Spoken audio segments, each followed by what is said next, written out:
Good question. I don't believe there is a turnaround.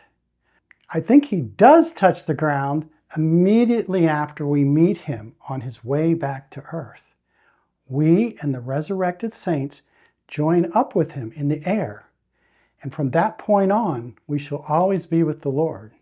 It says in 1 Thessalonians 4:17, "Then we who are alive and remain shall be caught up together with them in the clouds to meet the Lord in the air. Thus we shall always be with the Lord." Nothing in this passage about turning around or taking anyone to heaven.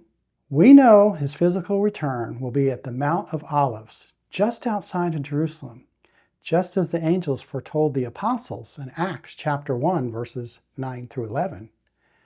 Zechariah 14:4 also references the return of the Messiah to be on the Mount of Olivet. I believe the whole reason the kings of the earth and their armies come together in a foolish attempt to defeat the invader, Jesus, is because he has already returned to earth. If you look at Revelation chapter 19, read the whole thing through, you'll see Jesus has returned and then he destroys those gathered together with Satan. Verse 19 states, "And I saw the beast and the kings of the earth and their armies gathered together to make war against him who sat on the horse and against his army." So they must know about or possibly have seen his return to earth.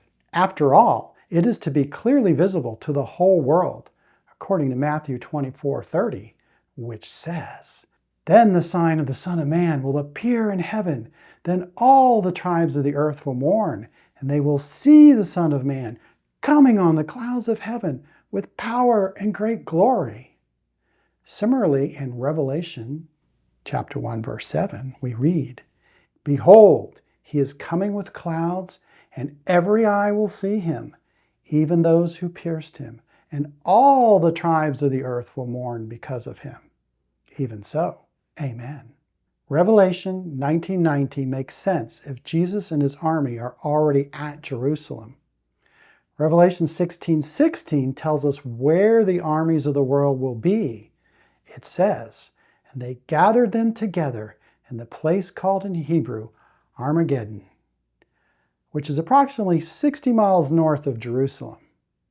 I believe this is where Jesus will return when the seventh and last trumpet is sounded.